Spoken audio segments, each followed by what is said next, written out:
हमारे किसानों को रात भर रखवाली करनी पड़ रही है खेतों की, तो घरों में घुस जा रहे हैं। खेती की रखवाली करनी पड़ रही है। बताओ, पीलीभीत के किसानों रखवाली करनी पड़ रही कि नहीं करनी पड़ रही?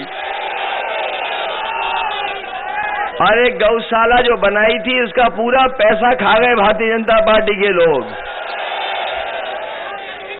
और हमारे बाबा मुख्यमंत्री जी का जो प्रिय जानवर है वो जानते हो कौन सा है?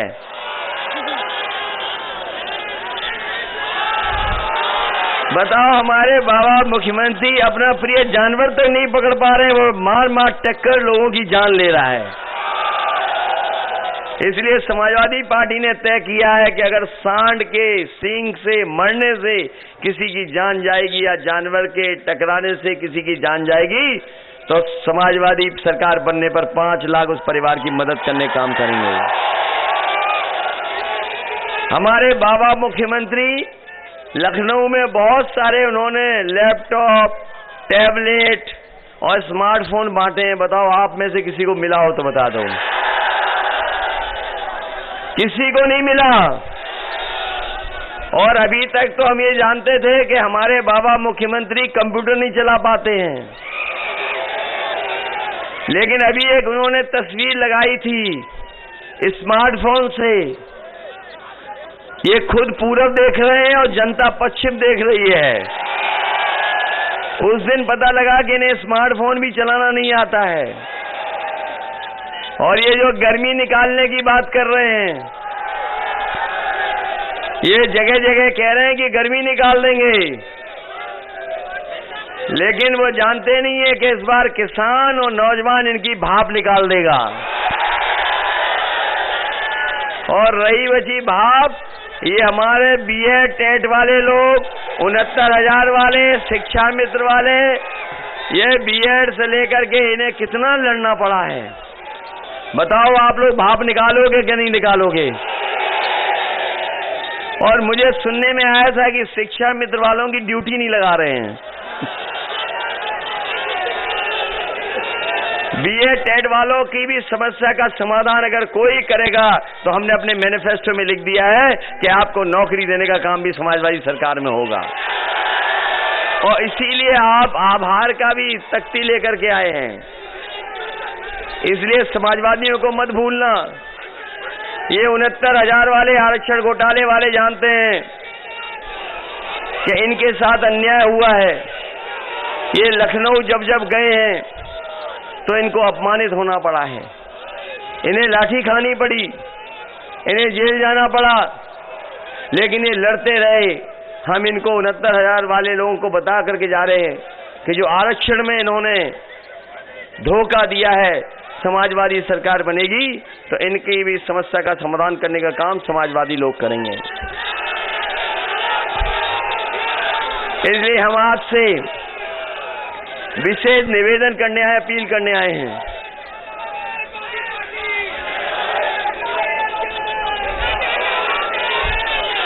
मैं जानता हूं बहुत परेशान रहे हो आप, आपको बहुत लड़ना पड़ा, बहुत लड़ना पड़ा आपको।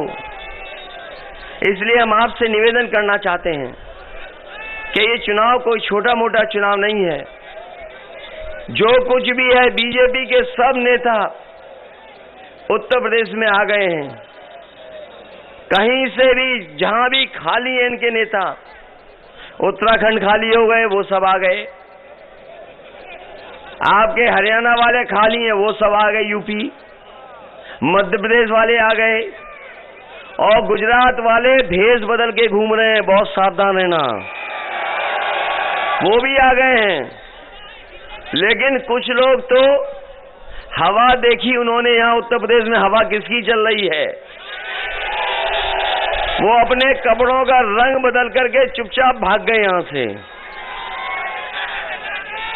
इसलिए आपसे मैं कहना चाहता हूं, ये चुनाव बहुत बड़ा चुनाव है। आपने अखबारों में पढ़ा होगा, अभी 28 बैंकों का पैसा लेकर के एक बहुत बड़ा उद्योगपति पैसा लेके भाग गया। भाग गया कि नहीं भाग गया? आप हम लोग अगर कहीं बैंकों से कुछ पैसा ले लेंगे तो बैंक हमारे पीछे पड़ जाती है। और अगर आपने जमीन या मकान कुछ रख दिया होगा बैंक को, तो समझ लो आपके घर मकान बैंक ले लेती है, नीलामी करा देते हैं। और ये देखिए इतना बड़ा पैसा लेके भागा है, 28 बैंकों का 22,000 करोड़ से ज्यादा पैसा ले गया, और कहीं कोई पता नहीं है कहां गया है। बताओ ये जो उद्योगपति भागा है वो कहां का है? और आप लोग सब पढ़े लिखे लोग हैं, कोई ये पहली बार भागा है क्या? पहले भी बहुत सारे भाग गए थे। वो जो भागे वो बताओ कहां के थे? तो इसलिए उत्तर प्रदेश को बचाओगे कि नहीं बचाओगे यार? और ये धीमे धीमे सब चीजें प्राइवेट कर रहे हैं। इन्होंने सरकारी हवाई जहाज बेच दिए, हवाई जहाज जहां खड़े होते हैं हवाई अड्डे बेच दिए, रेलगाड़ी बेच रहे हैं। आप पता कर लेना, रेलवे स्टेशन की सब जमीनें बेच दे रहे हैं, ये बंदरगाह बेच रहे हैं, पानी का जहाज बेच रहे हैं। और जानते हो क्यों बेच रहे हैं? क्योंकि ये जानते हैं कि ना रहेगा बांस, तो जब ये कंपनी ही बिक जाएंगी तो आरक्षण किसको देना है? इसलिए सब बेच रहे हैं। बताओ सावधान रहोगे कि नहीं रहोगे आप लोग? इधर बताओ कितनी बेरोजगारी बढ़ गई। बड़े बड़े विज्ञापन लगाए बाबा मुख्यमंत्री ने लखनऊ से लेकर के दिल्ली तक कि लाखों लाख हमने नौजवानों को नौकरी दे दी है, लेकिन कहीं नौकरी नहीं दी। कहीं नौजवानों नौकरी मिली हो तो बता दो। बहुत सारे नौजवान हैं जिनने मेहनत करके पढ़ाई पढ़ी है, अच्छी डिग्री हासिल कर ली, अच्छी अच्छी पढ़ाई कर करके घर बैठे हैं, कोई सरकारी नौकरी नहीं निकाल रहे हैं। और अगर रोजगार भी मिल जाए उसके लिए अवसर नहीं बना रहे हैं। इन्होंने बड़े बड़े लखनऊ में आयोजन किए थे जिसमें बड़े बड़े उद्योगपति बुलाए गए थे, लेकिन उद्योगपति आए, उत्तर प्रदेश में रहे 1-2 दिन, लेकिन उत्तर प्रदेश में कोई कारखाना उद्योग नहीं लगाया है। अगर पीलीभीत में कोई बड़ा कारखाना लगा हो तो बता दो हमें। किसानों को कोई सुविधा देने के लिए बड़ा काम किया हो तो बता दो। न कारखाने लगे न उद्योग लगे, तो बताओ नौकरी और रोजगार कहां मिलेगी? इसलिए समाजवादियों ने कहा है कि जो बाबा मुख्यमंत्री जी जगह जगह कह रहे हैं कि गर्मी निकाल देंगे, मैं उनसे कहना चाहता हूं समाजवादी सरकार आएगी तो नौजवानों के लिए फौज में और पुलिस में नौकरी निकाल करके इनका भाग्य बनाने का काम करेंगे। और न केवल फौज में पुलिस में, बल्कि 11 लाख पद खाली है उत्तर प्रदेश में। 11 लाख पद हैं जो सरकारी खाली हैं, उन पदों को भी भर करके 11 लाख नौजवानों का भविष्य बनाने का काम समाजवादी सरकार में होगा। इधर आपने देखा होगा बिजली का बिल जब आता है तो करंट लग रहा है कि नहीं लग रहा है? बिजली महंगी कर दी बाबा मुख्यमंत्री ने, और बीजेपी के लोग ने एक भी बिजली का कारखाना नहीं लगाया है। ये बाबा मुख्यमंत्री और बिजली बनाने का एक कारखाना नहीं लगा पाए हैं। बीजेपी ने एक कारखाना बिजली का नहीं लगाया, न जाने कितनी बार जीत गए यहां से, लेकिन पूरे उत्तर प्रदेश में आप जानकारी कर लेना कोई बड़ा बिजली का कारखाना नहीं लगाया। आज जो बिजली मिल भी रही है, आज जो बिजली आज उपलब्ध है, वो भी समाजवादी सरकार की बनी हुई बिजली है, वही उपलब्ध हो रही है। इन्होंने कोई बिजली का कारखाना नहीं लगाया। और सोचो बाबा जी लगाते भी कैसे? बाबा जी लगाते भी कैसे जिन्होंने 5 साल बिजली का कारखाने का नाम नहीं रट पाया।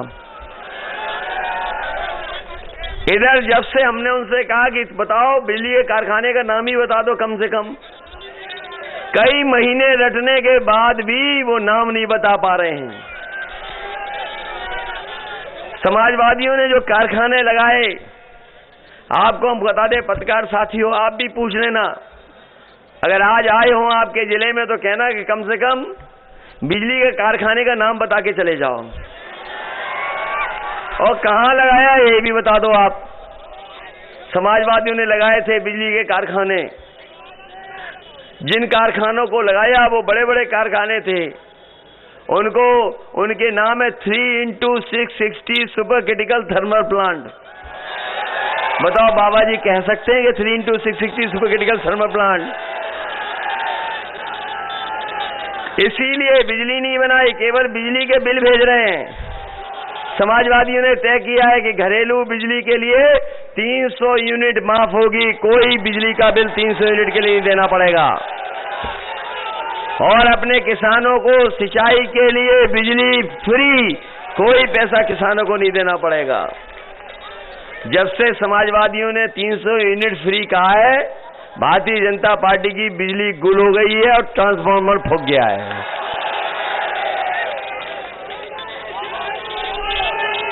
इसलिए आप सबसे बहुत लंबी भी बात की जा सकती थी, लेकिन मैं जानता हूं पीलीभीत के लोगों ने मन बना लिया है पनपटी को जिताने के लिए।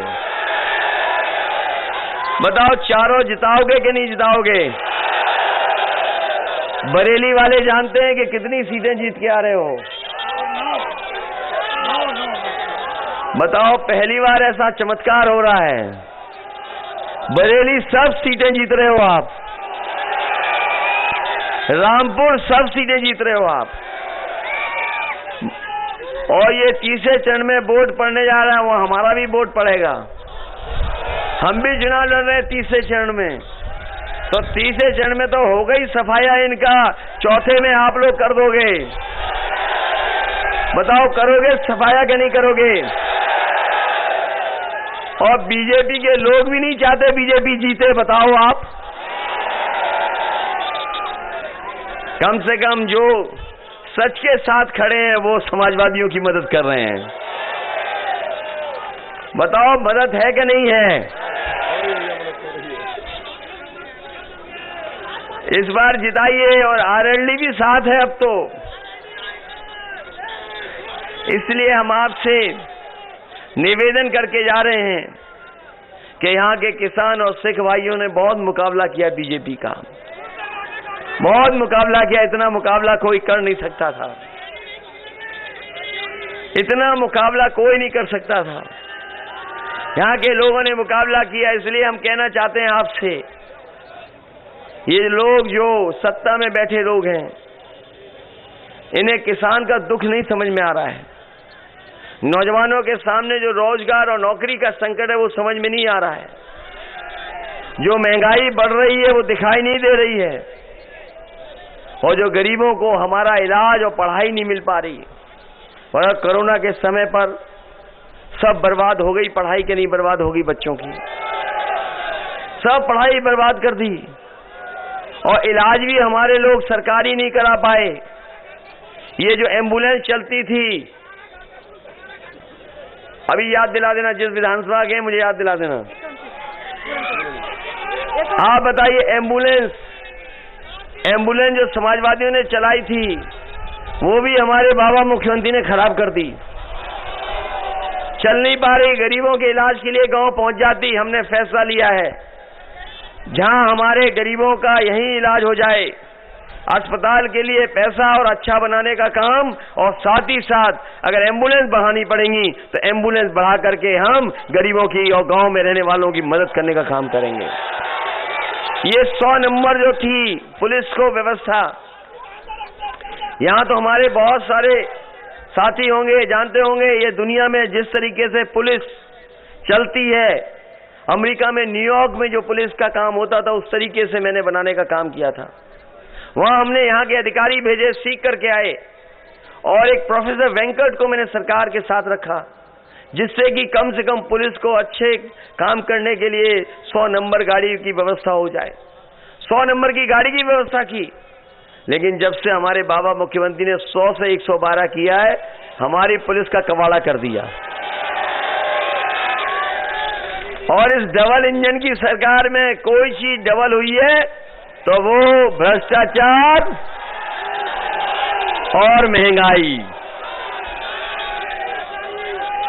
इसलिए हम आपको कह करके जा रहे हैं, गन्ने का भुगतान को लेकर के जिस समय चुनाव चल रहा था, पहले चरण में हमने कहा कि हमें किसानों की मदद के लिए अगर बजट से अलग से पैसा रखना पड़ेगा तो अलग से पैसा रखेंगे, जिससे हमारे किसानों को गन्ने के भुगतान के लिए कहीं आंदोलन नहीं करना पड़े। 15 दिन के अंदर पूरा का पूरा भुगतान उनका कराने का काम करेंगे।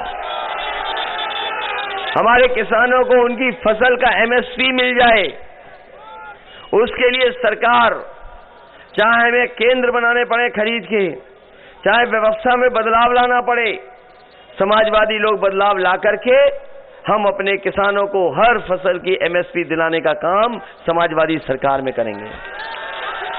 मुझे याद है जब मैं इस स्कूल में आया था, ये कभी अंग्रेजों के जमाने का बना हुआ था। जो कुछ ठीक कर पाए वो आखिरी में ठीक कर पाए। अगर इस स्कूल को और बड़ा बनाने के लिए, और सुविधाएं देने के लिए, और नए जमाने की पढ़ाई के हिसाब से कोर्स चलाने के लिए अगर हमें इसमें व्यवस्था बनानी पड़ेगी, इसके साथ साथ और जो हमारे सरकारी स्कूल हैं उनकी व्यवस्था को सुधारने के लिए भी समाजवादी सरकार में मदद करने का काम करेंगे। हमारे कर्मचारी जानते होंगे, पुरानी पेंशन बहाल को लेकर के वो आंदोलन कर रहे थे। समाजवादी पार्टी ने तय कर दिया है कि पुरानी पेंशन हम कर्मचारियों की बहाल कर करके उनको भी सुविधा देने का काम करेंगे। इन्हीं शब्दों के साथ मैं आप सबका धन्यवाद और आभार प्रकट करता हूं इस ऐतिहासिक कार्यक्रम के लिए, इस सफल कार्यक्रम के लिए, इस ऐतिहासिक जन समर्थन के लिए, और इस भरोसे के साथ कि आप लोग समाजवादियों की सरकार बनवा दोगे। बताओ, सरकार बनाओगे कि नहीं बनाओगे?